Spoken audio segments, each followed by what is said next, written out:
ನಮಸ್ತೆ ಸ್ನೇಹಿತರೆ, ವಿಜಯ ನ್ಯೂಸ್ಗೆ ಸ್ವಾಗತ.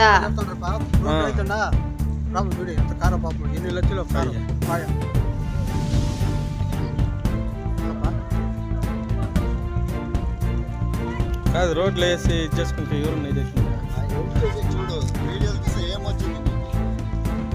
సార్ ఇప్పుడు మేము వెహికల్ డిపార్ట్మెంట్లో మీకు నీటిలో హెల్ప్ చేస్తాం.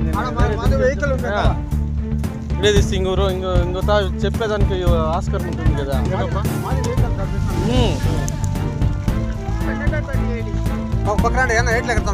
ఏది కానీ